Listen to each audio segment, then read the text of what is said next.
읽어주는 여행 에세이. 여행작가 안정훈의 저서 철부지 시니어 729일간 내 맘대로 지구 한 바퀴 7장 치유와 회복.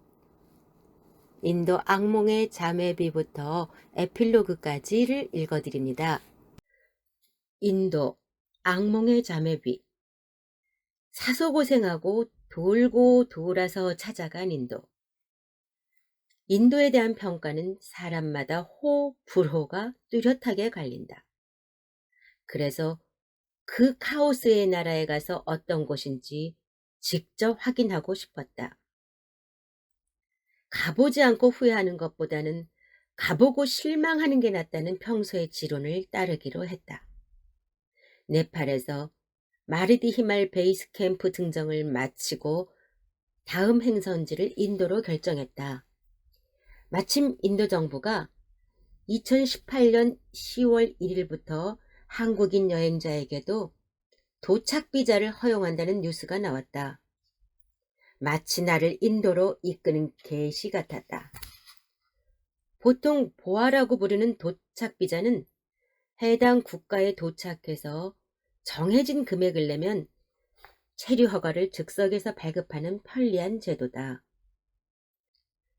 나는 준비 없이 여행을 시작했기 때문에 어느 한 나라의 비자도 미리 받아두지 않았지만 현지에서 온라인 비자나 도착 비자를 받아서 무사히 여행을 계속할 수 있었다.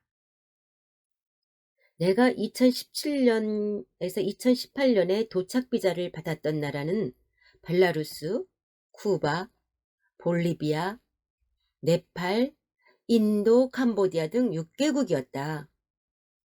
인터넷으로 신청해서 온라인 비자를 받았던 나라는 캐나다, 호주, 뉴질랜드, 미국, 미얀마 등 5개국이었다. 원래는 네팔의 포카라에서 버스를 타고 먼저 석가모니의 탄생지인 룸비니로 갈 생각이었다. 거기서 다시 소나울리로 이동해서 네팔과 인도 국경을 육로로 넘어 델리로 갈 계획을 세웠다. 그런데 인터넷 검색을 하다가 예상치 못한 복병을 발견했다. 인도 도착 비자는 델리를 비롯한 6개의 공항에 비행기로 입국하는 사람들에게만 허용된다는 사실을 출발 전날에야 알게 된 것이다. 육로로 입국할 때는 예전처럼 정식 비자나 인터넷 비자를 미리 발급받아서 제시해야 했다. 온라인 비자를 받는 방법이 있기는 하지만 당시 상황에서는 거의 불가능해 보였다. 네팔의 인터넷 사정이 너무 낙후되어서 성공할 가능성은 거의 없다고 판단했다. 혹시 비자 발급을 대행하는 여행사가 있지 않을까 하는 기대감을 가지고 포카라 시내 여행사들을 찾아갔다. 가는 날이 장날이라고 우리나라의 추석과 비슷한 네팔 최대 민속 명절인 디왈리 기간이라서 모든 상점이나 회사들이 거의 열흘 넘게 문을 닫고 영업을 하지 않았다. 디왈리 날짜는 매년 달라지는데 2018년의 디왈리는 11월 7일이었다. 머리를 짜내서 가능한 방법을 찾아보았다. 선택할 수 있는 유일한 방법은 10시간 동안 버스를 타고 네팔의 수도인 카투만두로 가서 비행기 편으로 인도 델리 공항으로 가는 것이었다. 서둘러서 카투만두로 가는 버스표와 하루 묵을 공항 근처의 숙소, 그리고 카투만두에서 델리로 가는 비행기표와 숙소를 일사천리로 예약했다.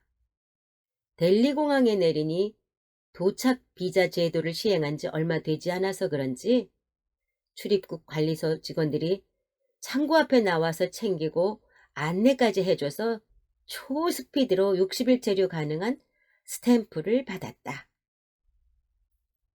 파하르간지 도착 전날 여권을 분실하고 멘붕에 빠지다. 공항에서 택시를 타고 올드델리의 여행자 거리가 있는 파하르간지로 가는데 퇴근 시간 탓인지 교통체증이 정말 심했다. 차창 밖으로 보이는 거리 풍경은 한마디로 혼잡의 종합 세트였다. 낡은 차량들이 많아서 매연이 심각했다. 호텔에 도착하니 여기서도 여권을 제시하면 복사하고 숙박계를 쓰고 방 키를 내줬다. 늘 소란스러운 파르간지의 메인 바자르 골목 안쪽에 있는 작은 호텔이었는데 젊은 사장이 친절하게 이것저것 설명을 잘 해줬다. 1층 로비에 앉아 궁금한 것들을 물어보고 한참 동안 유쾌하게 대화를 나누다가 3층 내 방으로 올라왔다. 방에 짐을 놔두고 저녁을 먹기 위해 밖으로 나왔다.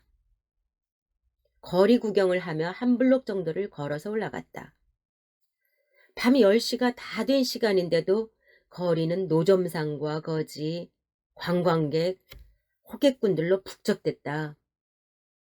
너무 멀리 가면 안 될 것 같다는 생각이 들어 다시 돌아오다가 손님이 제법 많은 현지인 식당으로 가서 닭고기 조각이 들어간 마살라 소스에 계란은 듬뿍 넣은 에그 커리를 주문해서 먹었다. 호텔로 돌아오니 사장이 카운터 옆 의자에 앉아있다가 반갑게 인사를 했다. 다음날 시내를 돌아볼 계획인데 어디를 어떻게 가는 게 좋은지를 물어봤고 그는 지도를 펴놓고 자세하고 이해하기 쉽게 설명해줬다. 방으로 올라와서 짐을 풀어 정리하면서 여권을 찾으니 보이지 않았다. 이건 뭐지? 이미 쿠바에서 여권을 분실한 경험이 있었는데도 완전 처음 겪는 일처럼 멘붕이 왔다. 이런 걸 자매비라고 하는 건가 보다. 자매비는 이미 경험했던 일인데도 전혀 생소하게 느껴지는 현상이라고 한다. 머릿속이 텅 비어버렸다. 마음을 진정시키고 체크인 할 때부터 저녁 식사 후 내 방에 들어올 때까지의 기억을 되살려 보려고 애를 썼다. 카운터에서 여권을 제시하고 돌려받은 기억이 없었다. 내려가서 사장에게 사정을 설명하니 쿠바의 카사주인과 판박이처럼 똑같은 반응을 보였다. 인도 체류 기간의 절반이 날아가 버리다. 어디를 다녀왔느냐고 묻기에 저녁을 먹으러 식당에 다녀왔다. 식당에서는 재킷을 벗어 의자에 걸어놓고 식사를 했다고 하니 호텔 사장은 거기서 도난을 당한 것이라고 단정했다. 호텔 사장과 함께 내가 갔던 거리와 식당을 뒤졌지만 아무 소득도 없었다. 다행히 인도에서는 경찰서에 직접 가지 않고 온라인으로 분실 신고를 하니 전자서명이 된 FIR이라고 부르는 확인서를 하루 만에 온라인으로 보내줬다. 호텔에서 확인서를 2부 출력해서 재발급 서류에 첨부하고 다른 한 부는 임시 신분증으로 소지하고 다녔다.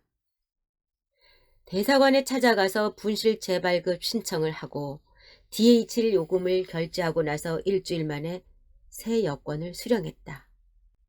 새 여권과 서류를 준비해서 인도 외국인 등록사무소에 가서 다시 비자를 받아야 했다. 2018년 2월부터 이 FRRO가 시행되고 있어서 염려했던 것보다 수월하게 처리할 수 있었다. 신청은 인터넷으로 하고 수령은 직접 방문해서 했다.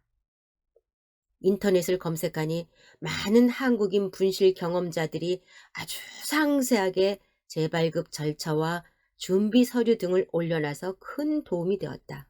고마운 선배님들이다. 가장 큰 애로사항은 새로 비자를 받으면 2주일 내에 인도에서 출국해야 하는 제한사항이었다. 비자 분실과 재발급은 이미 쿠바에서 경험한 바가 있어서 힘들지 않았으나 체류 기간이 줄어든 것이 제일 속이 상했다. 원래 60일을 생각하고 짠 여행 계획을 대폭 수정해야만 했다. 인도 여행 기간의 절반 이상이 날아가 버렸다. 나는 영혼의 고향이라는 바라나시와 서양 여행자들의 낙원으로 불리는 남북 오아주의 아람볼 비치에서 대부분의 시간을 보냈다. 자이푸르, 아그라, 조드푸르, 타지마을 궁전 등은 그냥 관광하듯이 둘러보고 말았다. 원래 가보려고 했던 다람살라, 함피, 벵갈루루, 뭄바이, 콜카타 등은 다음 기회로 미룰 수밖에 없었다. 잃는 게 있으면 얻는 것도 있는 법이다. 델리의 호텔에서 열흘 정도 묵으면서 사장인 라마와 친해졌다. 그는 언제나 친절했고 무엇이든 도와주려고 애를 썼다. 임대 호텔이지만 불과 23세의 젊은 나이의 사장이라니 놀라웠다. 그는 네팔 국경 근처의 산촌에서 가난한 집에 7 형제 중 넷째로 태어나 어렵게 자랐다고 한다. 초등학교를 졸업하기도 전에 가출해서 안 해본 일이 없었다고 했다. 호텔의 손님들은 주로 서양인 여행자들이었다. 초등학교도 졸업하지 못한 그는 독학으로 공부했지만 능숙한 영어로 응대를 아주 잘했다. 부킹닷컴 고객 평점이 8.0이 넘을 정도로 호평을 받았다. 내가 기다리는 시간이 무료할까봐 올드델리에 숨겨진 로컬 맛집을 같이 가주기도 하고 혼자 배낭여행 중인 스위스 청년과 나를 함께 다닐 수 있도록 연결시켜 주기도 했다. 기차표와 버스표를 예매해 줬고 지하철 패스를 대여해 주기도 했다. 우리는 늦은 밤까지 옥상 카페에서 속내를 털어놓고 서로의 고민과 가족 이야기까지 나누는 절친이 되었다. 지금도 왓츠앱을 통해 소식을 주고받으며 다시 만날 날을 기약하고 있다. 잃는 게 있으면 얻는 것도 있는 법이다. 여권을 잃어버리는 바람에 인도 여행 일정이 반 이상 줄었지만 언제 다시 가더라도 편하게 만날 수 있는 소중한 친구를 얻었다. 여권을 한 번도 아니고 3번씩이나 잃어버리고 나니 나 자신이 너무 한심했다. 무엇을 해야 하나? 어디로 가야 하나? 이제 그만 귀국해야 하나? 별의별 생각이 다 들었다. 막막한 마음에 의욕이 상실되어 한동안 무기력 상태에 빠지기도 했다. 그런데 신기하게도 좋은 친구도 만나고 생각지도 못한 다양한 경험을 하게 되면서 의욕을 되찾고 에너지도 충전되어 활기찬 여행을 계속할 수 있었다. 스리랑카에서 얼떨결에 조기 귀국 날짜가 정해지다. 가볼 만한 곳은 갈레와 엘라였다. 불교 국가인 스리랑카는 영국 식민지 시대부터 홍차 재배와 실론티 수출로 유명한 나라다. 전체 국토가 남한 면적의 3분의 2 정도밖에 되지 않는 작은 섬나라로 경상도, 전라도, 충청도를 합한 크기와 비슷하다.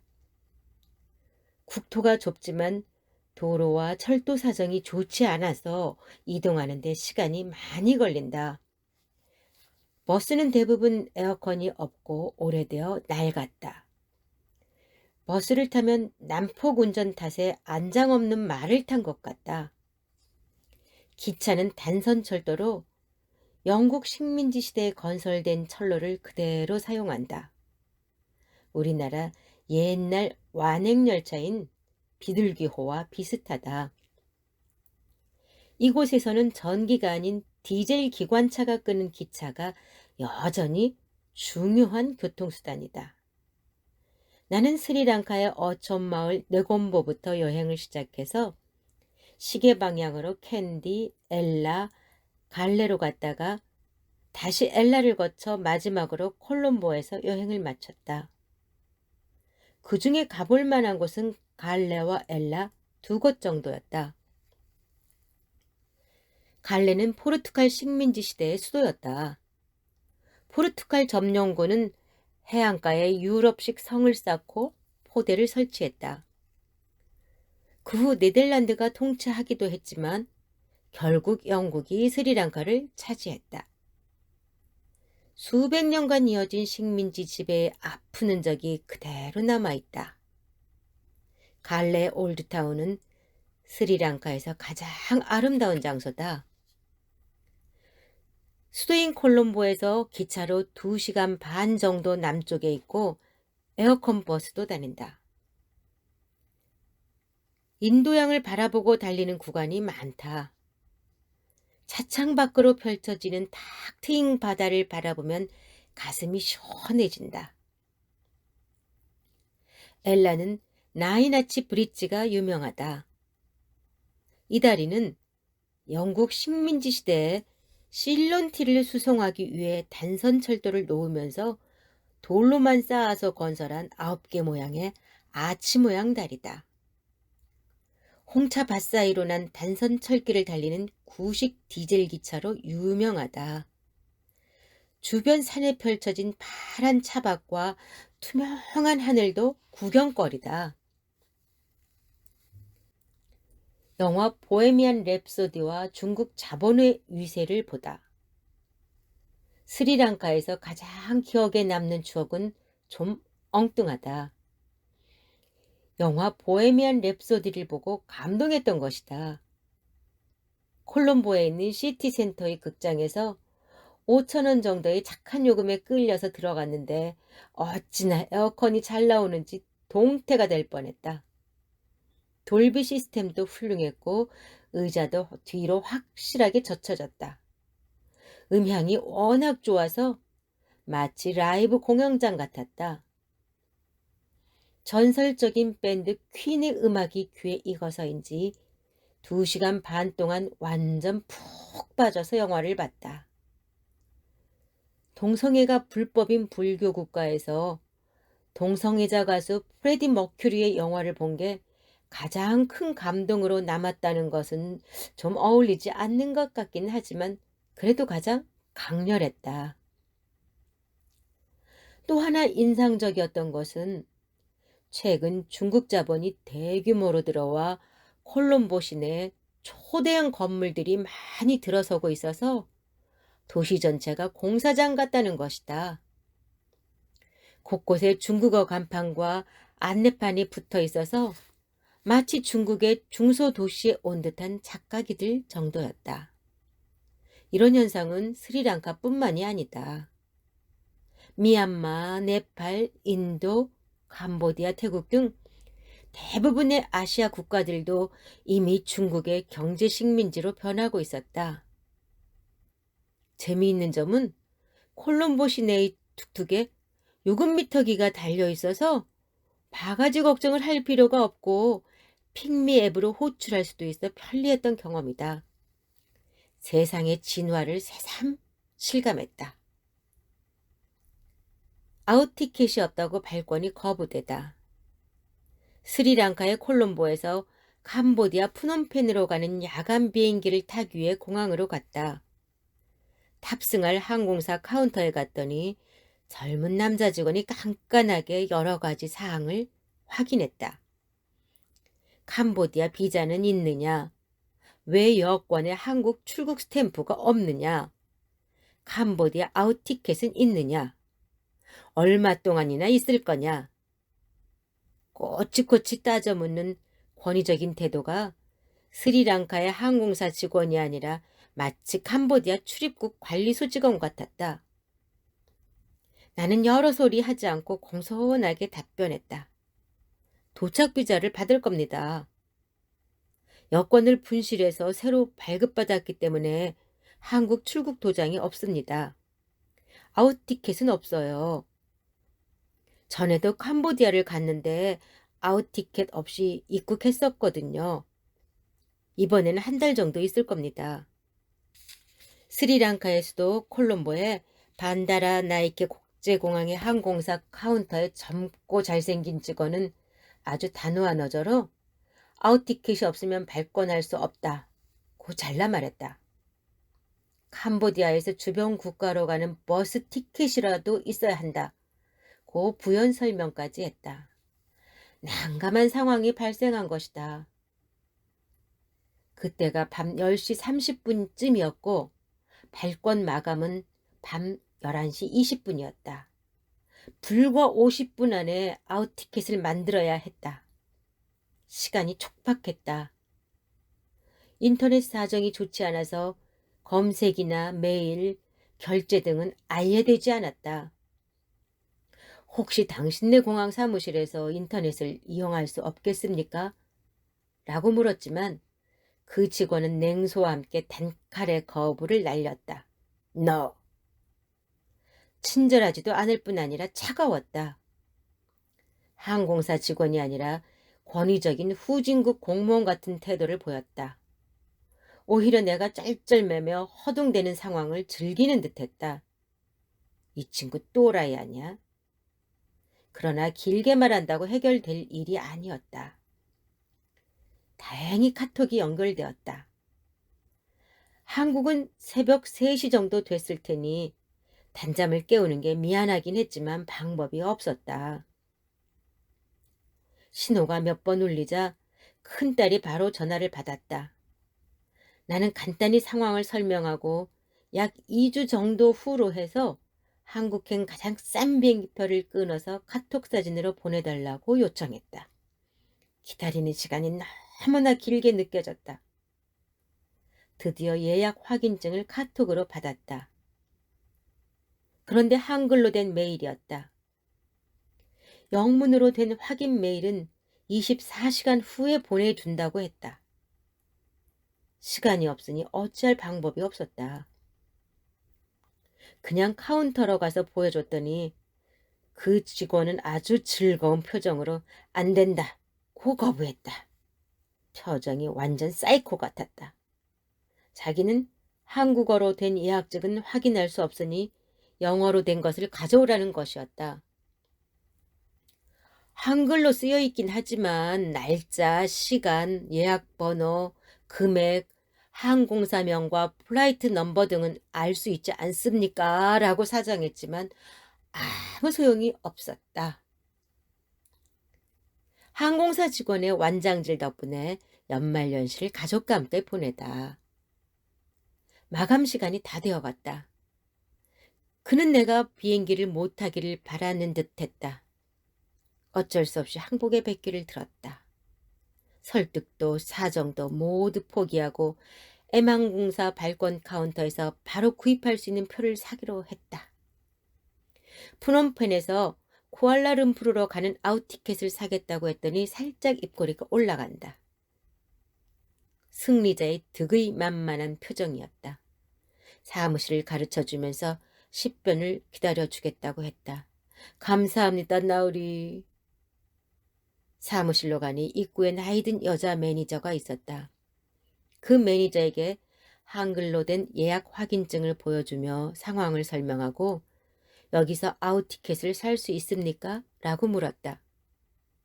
그녀는 이야기를 듣더니 다시 티켓을 살 필요가 없다고 하면서 자신을 따라오라고 했다. 그녀는 나를 데리고 다른 창구로 가서 직원에게 발권해 주라고 했다.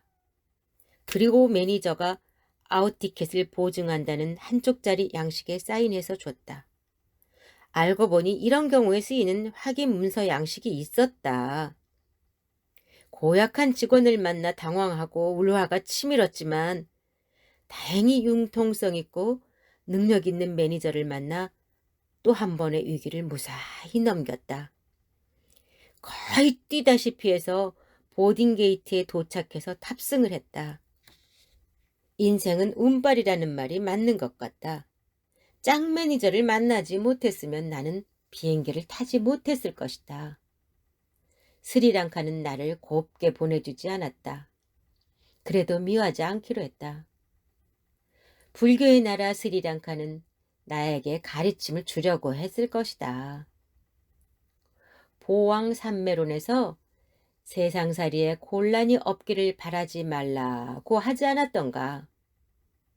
곤란을 귀찮은 것으로 여기지 말고 삶의 한 과정으로 받아들여 회피하지 말고 그걸 딛고 일어서야 한다는 교훈을 주려고 했을 거야.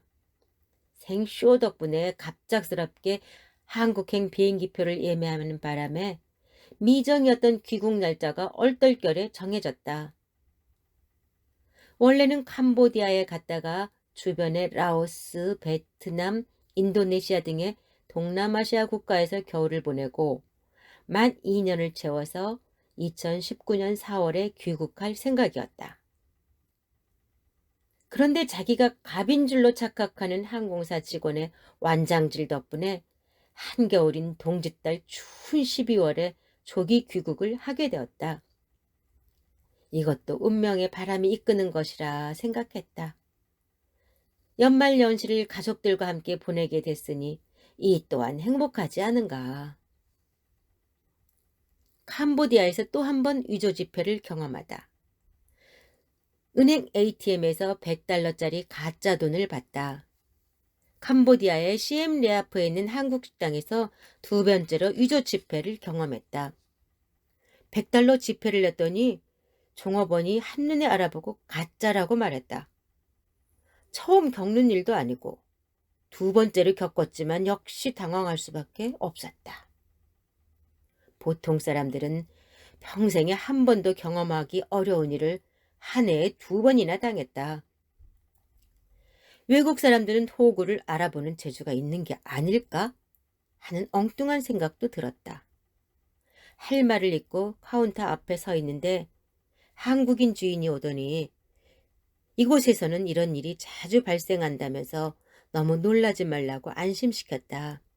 한국 식당이라서 다행이지 만약 현지인 식당이었으면 어떤 상황이 벌어졌을까 생각하니 아찔했다.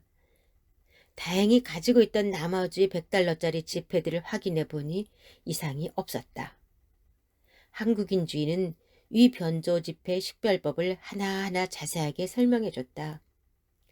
가짜 달러는 손가락으로 만져보면 닿는 부분에 까칠까칠한 촉감이 전혀 느껴지지 않고 밋밋하다. 홀로그램 부분을 불빛에 비춰봐도 음영이 나타나지 않는다 등이었다. 식별법은 잘 알아들었는데 유조 지폐를 다시 살펴보는 순간 빵 터지지 않을 수 없었다. 가짜 지폐의 하단 왼쪽 부분에 카피라고 찍힌 글씨를 발견한 것이었다. 세상에나. 이건 장난도 아니고 우롱하는 거야 뭐야. 어이가 없었다. 나의 덜렁거림이 창피했지만 그 순간 웃음이 터져나왔다. 나는 이미 오래전에 한국에서 받고 간 달러를 다 써버려서 현지 은행 ATM에서 수수료를 내고 달러를 인출해서 쓰고 있었다. 캄보디아의 수도 프놈펜에 도착해서도 마찬가지였다. 캄보디아에서는 자기네 화폐인 리알과 미국 달러를 같이 사용했다. 1달러가 4천 리알 정도 했다. 리알로 계산하려면 돈을 뭉텅이로 내야 하기 때문에 불편해서인지 자기 나라 화폐보다 달러를 선호했다. ABA 은행 ATM을 이용할 경우 한 번에 980달러까지 인출할 수 있고 수수료는 금액에 상관없이 1회당 9달러였다. 최대한 많이 인출하는 게 그나마 이익이라서 980달러를 인출했다. 그때 찾은 9장의 100달러짜리 지폐 중에 가짜가 한 장 섞여 있었던 것이다. 은행 안에 있는 ATM이라서 믿었는데 믿는 도끼에 발등이 찍힌 셈이었다. 은행에서 인출했으니 문제 없겠지라고 안일하게 생각하고 그 자리에서 바로 확인하지 않은 게 실수였다. 카피라고 글자가 찍힌 위조 지폐라니. 캄보디아에서는 가짜 돈이 많아서 1달러짜리도 꼼꼼하게 확인한다. 가짜는 물론이고 부서지거나 낙서가 있거나 훼손된 지폐도 절대로 받지 않는다. 현지인들이 가짜나 훼손된 돈을 가지고 있는 경우 주로 확인이 소홀한 한국 사람들에게 거스름돈을 줄 때 섞어서 준다고 한다.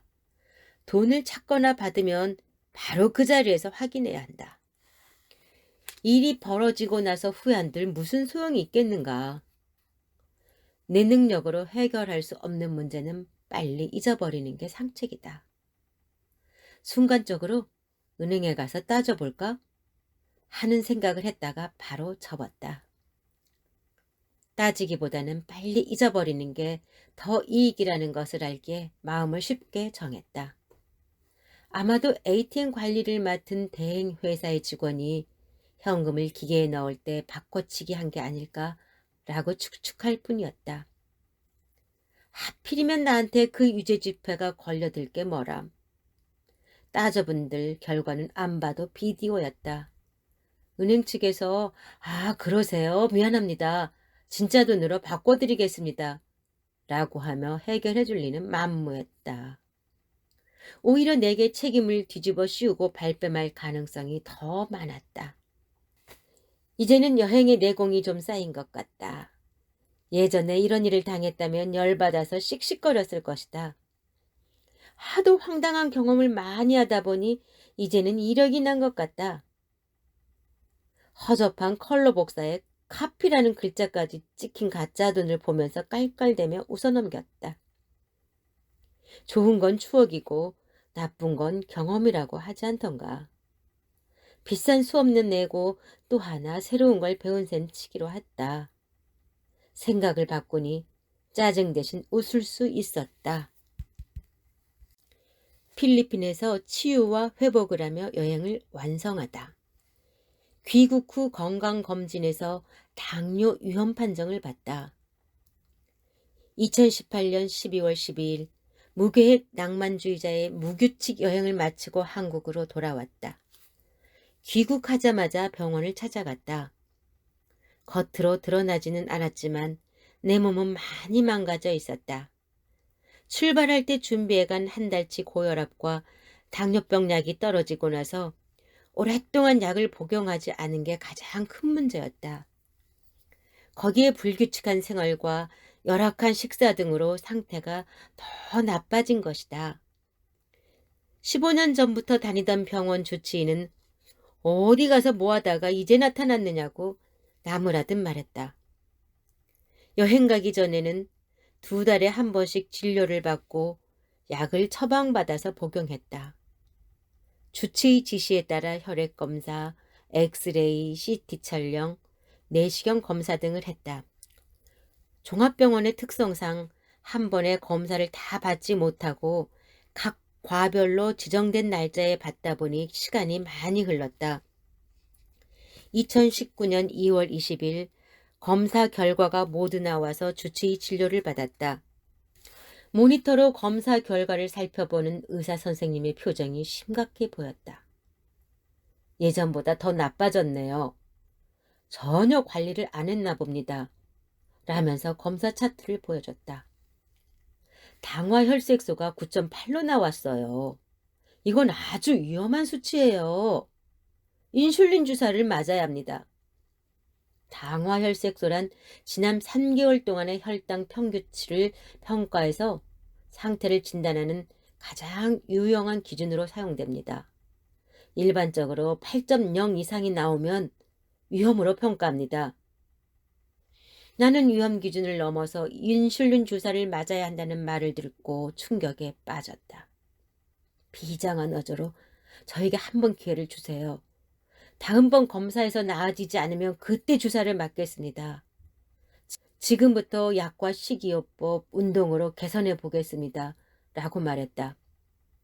의사 선생님은 알겠다며 고개를 끄덕여 승낙했다. 그리고 아침 저녁으로 2차례 약을 복용하라는 처방전을 주면서 다음번 검사는 4개월 후에 하겠다고 했다. 나는 개선할 자신이 있었다.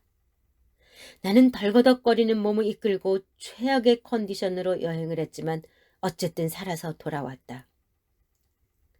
해발 4,500m의 히말라야 트레킹도 해냈다. 여행 전과 후에 나는 다르다. 이제는 마음만 먹으면 무엇이든지 할 수 있다. 당연히 내 몸도 낫게 할 수 있다. 의사의 지시를 충실히 따르면서 내 건강을 관리할 수 있다. 세계 일주 여행을 마치고 돌아와 차분하게 지난 여행을 정리할 생각이었다. 하지만 오랜만에 고국에 왔다고 가족여행, 친구들 모임 등등으로 바쁘게 시간을 보냈고 술자리도 많았다. 미식의 즐거움은 혀에서 끝나지만 폭식과 폭음의 고통은 화장터에 가서야 끝난다라는 말이 떠올랐다. 한국에 있으면 옛날처럼 건강을 더 망칠 것 같아서 겁이 났다. 고심 끝에 다시 떠나기로 했다. 이번에는 용기와 도전이 필요한 여행 트래블이 아니라 치유와 회복을 위한 머물기 스테이를 하기로 했다. 필리핀 세부의 운동과 글쓰기 베이스 캠프를 차리다. 인터넷을 뒤져 비행기표를 급하게 예약해서 이틀 후인 2019년 2월 22일에 다시 필리핀 세부로 떠났다. 세부는 내가 한국어 교육 봉사를 하면서 몇 년 동안 살았기 때문에 고향처럼 편한 곳이다. 도착해서 처음에는 에어비앤비에 머물다가 오래전부터 잘 알고 지냈던 최 박사의 집으로 옮겼다. 최 박사는 세부에 있는 대학의 교수로 근무하며 전국 방송의 주말 음악 프로그램 진행자로도 활동하고 있었다. 그는 필리핀에서 15년 넘게 혼자 살면서 청교도처럼 자기 관리를 철저히 잘하고 있었다. 채식주의자였고 술과 담배를 전혀 하지 않았다. 그의 집은 나의 건강관리 베이스 캠프로 딱 맞았다. 매일 새벽에 일어나면 빌리지 안을 걸었다. 아침을 먹으면 노트북을 들고 시내버스를 타고 중심지에 있는 에어컨이 잘 나오는 쇼핑몰로 가서 운동 삼아 걸었다. 필리핀은 몰 문화가 발달되어 있다. 쇼핑, 식사, 엔터테인먼트 등 모든 것이 한 곳에서 가능하다. 크기도 어마어마하게 커서 모든 층을 다 돌아보려면 2시간 정도 걸린다. 점심을 먹고 나면 구슬땀을 흘리며 걸어서 대학가 근처의 스터디 카페에 가서 글쓰기를 했다. 그리고 집으로 돌아와서 잡곡밥에 채식 식단으로 저녁 식사를 했다. 식사 후에는 또다시 빌리지 안을 걸었다. 필리핀의 중산층 이상은 높은 담이 둘러쳐져 있고 총을 찬 경비원이 지키는 빌리지 안에 산다. 그래서 어두운 저녁에 걸어도 안전하다. 숙제하듯 빼먹지 않고 매일 2만 보 이상을 걸었다. 땀을 흠뻑 흘리고 나서 찬물로 샤워하고 나면 몸이 날아갈 듯 가벼워졌다. 체질에 따라 다르겠지만 나는 추운 것보다는 더운 게 더 잘 맞았다. 마치 저온 사우나에 들어온 느낌의 날씨라서 몸이 가뿐해졌다. 더구나 스트레스 받을 일이 없으니 마음도 편했다. 가장 소중하고 보람있는 시간. 필리핀에서 운동과 글쓰기라며 102일을 지낸 뒤 드디어 귀국해서 종합검진을 받았다. 당화 혈색소가 5.7로 정상치 이하로 나왔다. 혈압도 정상이었다. 체중은 10kg이 줄었다. 의사는 어디 가서 무엇을 했기에 이렇게 짧은 시간에 개선이 된 거냐라고 놀라워했다. 폐, 간, 위와 대장, 갑상선, 방광, 요도, 치핵, 담석, 전립선, 백내장 등도 검사를 받았는데 모두 아직 쓸만하다는 판정을 받았다. 특히 과민성 대장염 때문에 고생을 많이 했었는데 소화기 내과에서 아주 좋으니 5년 후에나 오세요 라는 말을 들었을 때는 마냥 뿌듯했다.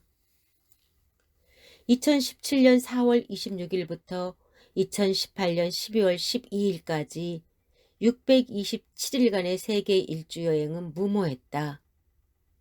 너무 늦은 나이에 나쁜 몸 상태에서 마지막 기회라는 절박감 때문에 목숨을 건 모험을 했다.